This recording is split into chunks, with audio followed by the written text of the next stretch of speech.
Good morning, everybody. Good morning. Good morning, organizers. I feed the organizers, Mr. Ankit Koshak, and I have seen many. They are doing a wonderful job. Mr. Ankit, congratulations for holding such an award ceremony of the international level. Me, from a remote village, unfortunately, I'll be taking a lot of time from you, but an interesting story, an inspirational story, a mind blowing story. So listen carefully. So I belong to Jammu Kashmir, the remotest part, the border district, the aspirational district settle, that's Kopara. Born in that village, Gushi, in 1968, started my schooling in those areas where the connectivity was poor, the roads were not like that, the schools were not of that standard. See the beauty, the landscape, but the tough terrains. We have the valleys, we have the green pastures, but the connectivity is still poor. Born in those areas where there is lot of talent, where there is lot of scope, but difficulties are there. Think of 70s. So that's the school, if we can enlarge that. The school where from I started. The wooden structure,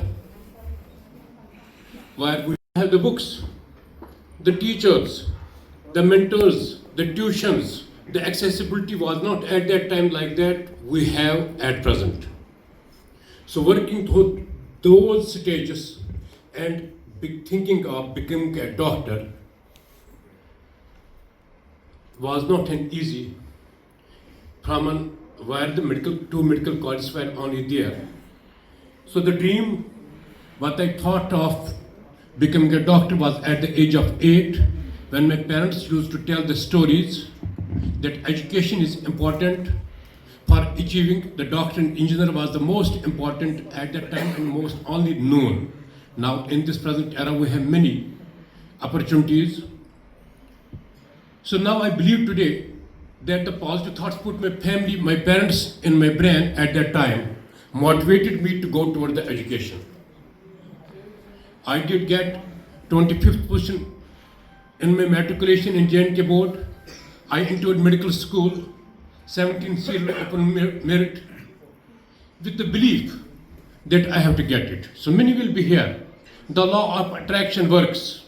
Now, which is proved by scientifically that whatever thoughts you have, if you have the belief, if you have the passion, if you have the courage to ask the nature, you will get it. Irrespective of your background, whether you have the financial support, whether you have the guidance to go ahead, but if you have the belief, you can make the difference in any field. Mine example, completing my MBBS, then immediately my MD, then 3 years in gastroenterology, was the only eligible candidate for the assistant professor gastroenterology, worked in different parts of the world, mainly in the Gulf countries, in Bahrain Specialist Hospital. Bahrain is not like a Somalia, is like a mini America. But one thing is clear, when you reach those stages, when you become the consultant, when you do the advanced cardiac life support and advanced degrees, I did my MRCP there. I have my more than 80 publications in international journals. That's with the reputed, and I have been the reviewer of many journals also, with a big impact, like British Medical Journal, Infectious Disease Clinical Practice. But what then? Saving the life is there. Whatever there you go, sitting in different countries, are an employee. This doctor is the well-respected person. Doctor is the well-treated person. But still he thinks that he is there as second-degree citizen. He is working, he is somebody's employee. But what about those? When we had dreamt that of becoming a doctor, serving your own community, You started from the humble background. What did you give to your own people? It thinks it should pinch to everyone, those who live across the globe, that service to your own people is patriotism. When you meet the people of different countries in different parts of the world, there you are known by your identity card, your passport, to which you belong. That gives the realization that nationalism and patriotism is very important in your growth. So service to your own people. See, serving there and saving the lives there by being a consultant in emergency medicine and treating different diseases or different types, but not giving anything to the taxpayers with whom you became the doctor, who contributed to your education. You became the postgraduate. So that was haunting in me, and in 2010 I decided to return.